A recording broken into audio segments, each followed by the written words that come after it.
"Claire, you're becoming an embarrassment," my husband Eric said, not looking up from his laptop as I walked into our kitchen in Denver, Colorado.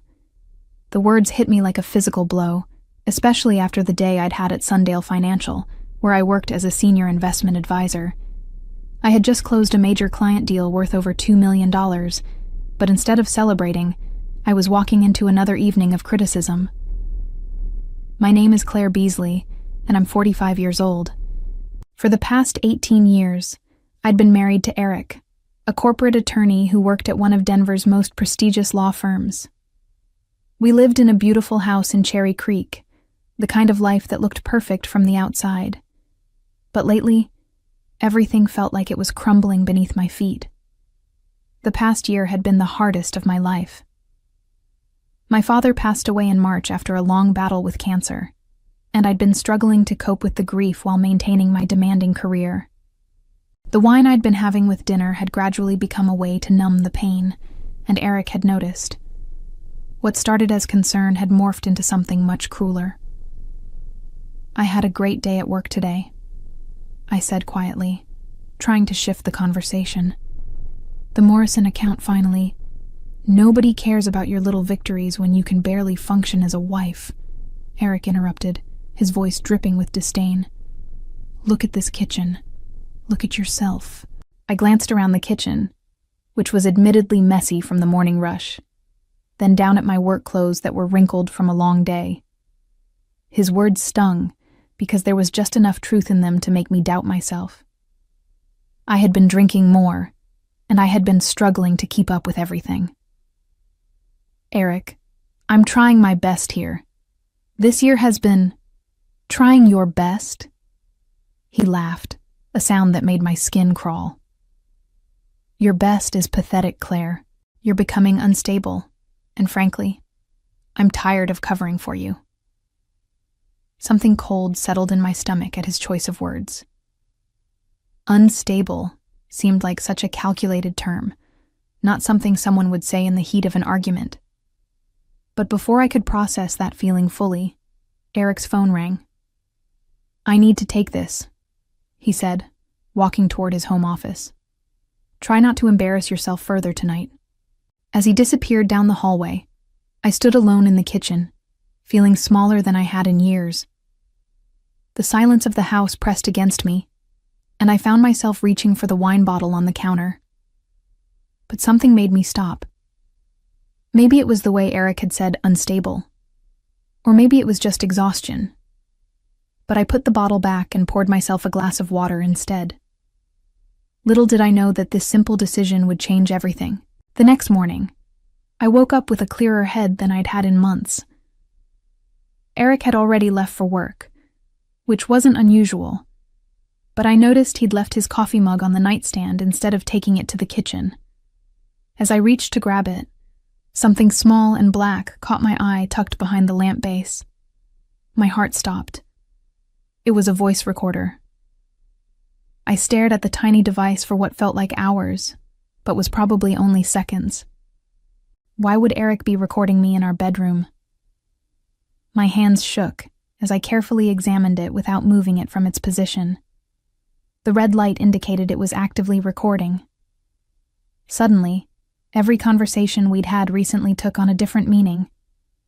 Every time he'd goaded me into arguments, every time he'd accused me of being too emotional or irrational, every time he'd pushed me toward that wine bottle. It wasn't concern for my well-being. It was evidence gathering. I left the recorder exactly where it was and went downstairs to make breakfast, my mind racing. If Eric was secretly recording me, there had to be a reason. The word unstable from the night before echoed in my head. Was he building a case against me? Over breakfast, I forced myself to think logically. I'd been a successful financial advisor for over 15 years. I knew how to analyze situations, gather data, and make strategic decisions. If Eric was playing a game, I needed to understand the rules before I could figure out how to win. That evening, Eric came home with flowers, something he hadn't done in months. "I'm sorry about last night," he said, presenting them with a smile that didn't reach his eyes. I know you're going through a rough time with your father's passing. Maybe we should talk to someone about getting you some help." "Help?" I asked, arranging the flowers in a vase. "Just someone to talk to. About the drinking, about your emotional state. I'm worried about you, Claire." There it was again. Language that seemed designed to establish a narrative. I smiled and nodded. "Maybe you're right. Let me think about it." That night, as Eric worked late in his office, I heard him on a phone call. The walls in our house weren't particularly thick, and his voice carried more than he probably realized. "She's getting worse," I heard him say. Yesterday she could barely hold a conversation without slurring her words. I crept closer to the office door, my heart pounding. "I know, baby, but we have to be patient. The recordings are building a solid case. By the time I file, she won't be able to claim anything." The word baby hit me like a slap. Eric was talking to another woman, about me, about recordings, about filing something. I backed away from the door slowly, pieces of a horrible puzzle clicking into place. My husband wasn't just recording me. He was orchestrating my downfall.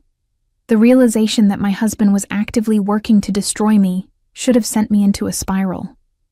Instead, it lit a fire inside me that I hadn't felt in months. For the first time since my father's death, I had clarity of purpose. Eric thought he was dealing with a broken woman who would crumble under pressure. He was about to learn just how wrong he was. The next morning, I called in sick to work, something I rarely did, and spent the day researching. I learned about hidden cameras, voice-activated recording devices, and digital surveillance equipment. If Eric wanted to play the evidence game, I'd show him how it was really done. My first stop was the electronics store in downtown Denver, where I purchased a small security camera system and several discrete recording devices. The sales clerk, a young man who looked like he knew his way around surveillance equipment, gave me a crash course in placement and retrieval. "You want these where there's natural conversation, but not obvious snooping," he explained. "Kitchen islands, coffee tables, anywhere people naturally gather and talk." By the time Eric came home that evening, I had transformed our house into a surveillance network. Hidden cameras in the living room and kitchen, voice recorders in his office and car, and backup devices in locations he'd never think to check. If he was recording me, I was going to record everything. Over the next week, I maintained the appearance of the grieving, struggling wife Eric expected to see. I poured wine at dinner, but barely touched it. I seemed distracted and emotional during our conversations. I played the part he needed me to play, while my devices captured every moment of his performance. The breakthrough came on a Thursday evening. Eric thought I was upstairs taking a bath, but I was actually in our bedroom, listening through the baby monitor I'd repurposed to hear what was happening in his office. His mistress, I'd learned her name was Victoria, and she worked at his law firm, had come over for what Eric thought was a private meeting. "This worthless drunk won't get a penny," Eric laughed, and I could hear Victoria giggling in response. "She's too weak to fight back. By the time I'm done with her, she'll be lucky if she can afford a studio apartment." "Are you sure the recordings will hold up in court?" Victoria asked. "Please." I've got hours of her slurring her words, crying, acting completely unstable. No judge is going to award alimony to an alcoholic who can't take care of herself. What about her job? She makes good money. Not for long. I've already reached out to some contacts at her firm. A few anonymous tips about her drinking problem, and they'll start questioning her judgment with client accounts. She'll be fired within a month. I listened to them plan my complete destruction with the detached fascination of someone watching a nature documentary about predators. They had no idea they were being recorded. No idea that every word of their conspiracy was being captured in crystal clear audio. That night, I knew exactly what I had to do. The next morning, I made a decision that would change everything. Instead of continuing to gather evidence in secret, I decided to accelerate Eric's timeline. If he wanted me to appear unstable, I'd give him exactly what he was looking for. but on my terms. I started by calling Sundale Financial and speaking with my supervisor, Helena Reynolds. "Helena, I need to take some personal time," I said, making sure to sound slightly shaky. "I'm dealing with some family issues related to my father's estate, and I think I need a few weeks to get my head straight." Helena, who had been my mentor for years, was immediately concerned. "Claire, is everything okay? You've seemed stressed lately." "I'm fine," I said, letting a slight tremor creep into my voice. "I just need some time to figure things out. Eric thinks it might be good for me too." "Of course. Take all the time you need. Your job will be here when you're ready." Perfect. Now Eric would think his plan to isolate me professionally was working, but I'd actually protected myself by proactively taking leave rather than being fired. That evening, I staged the performance of my life. As Eric walked through the door, I was in the kitchen with a glass of wine in my hand, though it was actually grape juice mixed with water. I'd spilled some on my shirt and messed up my hair slightly. "Claire, what happened here?" Eric asked, and I could hear the barely contained excitement in his voice. "I had a bad day," I said, making sure to sound slightly slurred.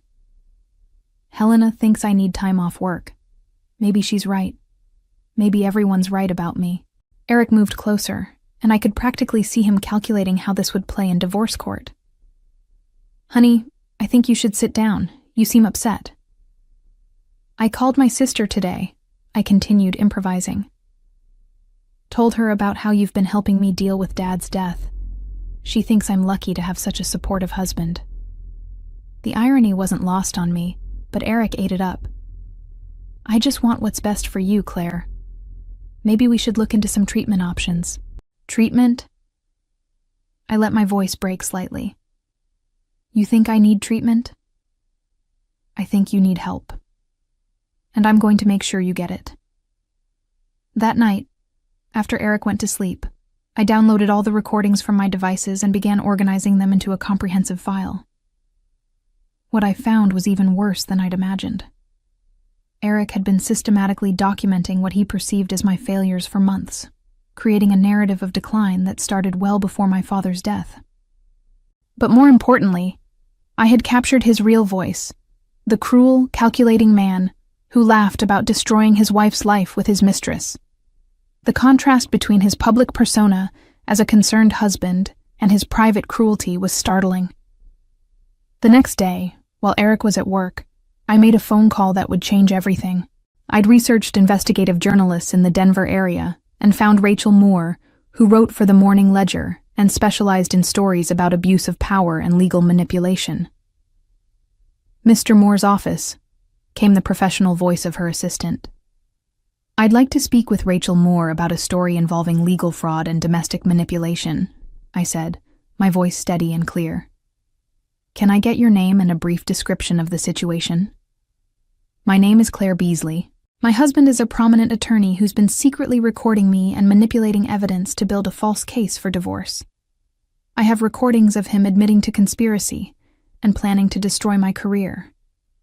I think your readers would be very interested in how the legal system can be weaponized against innocent spouses." There was a pause. "Please hold. Miss Moore will want to speak with you directly."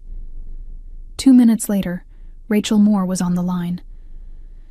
"Mrs. Beasley, tell me everything." Rachel Moore was everything I'd hoped for in an investigative journalist, sharp, skeptical, and absolutely relentless when she sensed a real story. We met the next day at a small cafe downtown, far from anywhere Eric might accidentally encounter us. "Before we go any further," Rachel said, pulling out a recorder of her own, "I need to make it clear that anything you tell me will be verified independently. I don't publish he said she said stories. I need evidence." "I have evidence," I said, sliding a USB drive across the table. Hours of audio, video recordings, financial documents showing money being moved without my knowledge, and communications between my husband and his mistress detailing their entire plan. Rachel's eyebrows raised as she pocketed the drive. "This sounds almost too convenient. Why are you coming to me instead of just using this in divorce court?" Because this isn't just about my divorce, I said. Eric isn't the only attorney who's figured out how to game the system. He's told Victoria about other cases where he's used similar tactics. This is a pattern of behavior that goes beyond just one marriage. Victoria is the mistress? Victoria Hendricks. She's an associate at his firm, Bramcove Holdings Legal Division. According to my recordings, she's been helping him research ways to manipulate evidence in divorce proceedings. They've discussed at least 3 other cases where similar tactics were used. Rachel was taking notes furiously. What kind of timeline are we looking at? When is he planning to file? Based on what I've overheard, he's waiting for one more incident that will cement his case. He wants me to have some kind of public breakdown, or do something that will make his allegations seem credible. And you're not going to give him that. No, I'm going to give him something much worse. I'm going to give him the truth. Over the next week, Rachel worked with incredible efficiency. She verified my recordings with audio experts, cross-referenced the financial documents with public records, and even managed to interview 2 other women who had gone through divorces with attorneys from Eric's firm under suspicious circumstances. Meanwhile, I continued playing my part at home.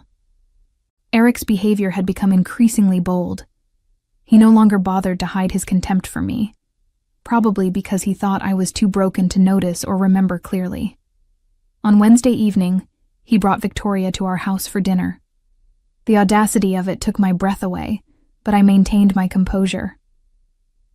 "Claire, you remember Victoria from the firm Christmas party last year?" Eric said, as if this was a perfectly normal social visit. "Of course," I said, shaking Victoria's hand and noting how she avoided eye contact. "It's so nice of you to come check on me. Eric's told you about my rough patch, I'm sure." Victoria glanced at Eric nervously. "He mentioned you've been going through a difficult time." "Oh yes, very difficult. Sometimes I feel like my whole world is falling apart, and I don't even know why." I let my voice carry just the right amount of fragility. It's like someone is systematically destroying everything I care about, and I'm too stupid to understand how. The irony was delicious. Victoria actually squirmed in her chair.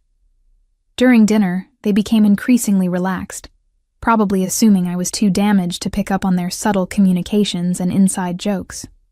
What they didn't know was that every word was being recorded by 3 different devices I had strategically placed throughout the dining room. "You know what?" Eric said as Victoria was leaving. "I think Claire's finally starting to understand that she needs help. Sometimes people have to hit rock bottom before they can accept reality." "That's so true," Victoria agreed. "Sometimes the kindest thing you can do is stop enabling someone's destructive behavior." After she left, Eric turned to me with what I'm sure he thought was a compassionate expression. "Claire, I think it's time we had a serious conversation about getting you some professional help." "You're probably right," I said. "Maybe it's time I face the truth about my situation." I wasn't lying. It was definitely time for the truth. Rachel called me Friday morning with news that made my heart race. "We're ready to publish Sunday. The editors have reviewed everything, our legal team has cleared it, and we've got enough corroboration to make this bulletproof. Are you prepared for what comes next?" "What do you mean?" I asked, though I had a pretty good idea. "Once this story breaks, your life is going to change dramatically. Eric will know you've been investigating him. His firm will likely face scrutiny, and you'll be in the middle of a very public scandal. Are you ready for that level of attention?" I thought about the woman I'd been a month ago, grieving, isolated, questioning my own sanity as my husband systematically tore down my self-worth. Then I thought about the woman I was now, clear-headed, strategic, and absolutely done with being anyone's victim. "I'm ready," I said. "But I want to be prepared. What's the headline going to be? Local attorney caught on recording planning to frame wife as alcoholic in divorce scheme." We've got sidebar stories about the other cases and an editorial about legal ethics reform. This is going to be front page, above the fold. That weekend was surreal. Eric was in an unusually good mood, probably because he thought his plan was nearing completion. He even suggested we go out to dinner Saturday night, something we hadn't done in months. "You seem like you're feeling better," he said over dinner at an expensive restaurant downtown. "More like your old self." "I think I'm finally accepting reality," I said, which was probably the most honest thing I'd said to him in weeks. That's all anyone can ask for. Sometimes the people who love us see things we can't see about ourselves. The sincerity in his voice was almost impressive. If I hadn't heard the recordings of him laughing about destroying me, I might have actually believed he cared. Sunday morning arrived with unusual quiet. Eric was sleeping in, which was rare for him, and I was up early making coffee when my phone buzzed with a text from Rachel. "It's live. Check the Morning Ledger website." I opened my laptop and there it was. My story splashed across the front page of Denver's most widely read newspaper. The headline was even more damning than Rachel had described. "Prominent attorney secretly recorded wife. Planned false alcoholism claims in divorce conspiracy." The article was devastating. Rachel had woven together the audio recordings, financial evidence, and expert commentary into a narrative that painted Eric not as a concerned husband, but as a manipulative predator who had weaponized the legal system against his own wife.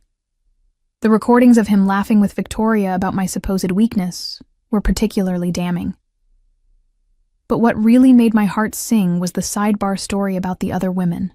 Rachel had found not just 2, but 4 other cases where Eric's firm had used similar tactics. The paper was calling for an investigation into the entire practice. I heard Eric's alarm go off upstairs and quickly closed the laptop. Within minutes, his phone started ringing. "What the hell?" I heard him shouting from the bedroom. "How did they get this? Who gave them these recordings?" His footsteps thundered down the stairs as I calmly sipped my coffee. Eric appeared in the kitchen, still in his pajamas, holding his phone with a look of absolute panic. "Claire," he said, his voice carefully controlled. "We need to talk." "Good morning to you too, honey," I said pleasantly. "You seem upset. Bad news?" He stared at me for a long moment, and I could see the exact moment when he realized that the broken woman he'd been manipulating no longer existed. "You did this," he said quietly. "Did what?" I asked, meeting his gaze steadily. "I'm just a worthless drunk, remember? Too weak to fight back." The next few hours unfolded exactly as I had hoped they would. Eric's phone didn't stop ringing. Calls from his law firm, reporters, family members who had seen the story, and presumably Victoria, though he wasn't taking those calls in front of me anymore. "You recorded me," he said, pacing around our kitchen like a caged animal. "You've been recording me this entire time." "Interesting choice of words," I said calmly. "Almost like you're familiar with the concept of secret recordings." "This is different. What I was doing was what, Eric? Justified? Legal? Necessary?" I stood up and faced him directly. "You hid recording devices in our bedroom. You conspired with your mistress to destroy my career. You planned to take everything I've worked for and leave me with nothing. So please explain to me how what I did was different." For the first time in months, Eric had no response. The man who had made his living crafting arguments and manipulating language was speechless. My phone rang, and I answered it without taking my eyes off Eric. "Hello?" "Mrs. Beasley, this is Jennifer Walsh from Channel 7 News. We'd like to interview you about the Morning Ledger story. Would you be available today?" "I'd be happy to tell my story," I said loudly enough for Eric to hear. "Let me check my schedule and get back to you." As I hung up, Eric's face had gone completely white. "Claire, think about what you're doing. If this goes any further, it's going to destroy both of us." "You already destroyed us, Eric. I'm just making sure the truth comes out." His phone buzzed with a text, and I watched his face crumble as he read it. "My firm is placing me on administrative leave pending an investigation," he said quietly. "That's unfortunate," I replied. "I suppose they don't appreciate attorneys who commit fraud and conspiracy." Who would have thought? You don't understand what you've done. My career. Your career built on lies and manipulation? Yes. I think I understand perfectly.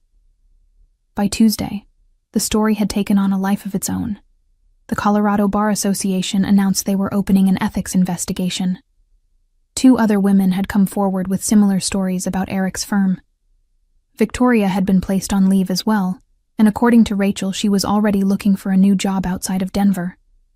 I, meanwhile, had become something of a folk hero. My inbox was flooded with messages from women who had gone through similar experiences, divorce attorneys offering to represent me, and reporters wanting to interview me about domestic manipulation and legal abuse.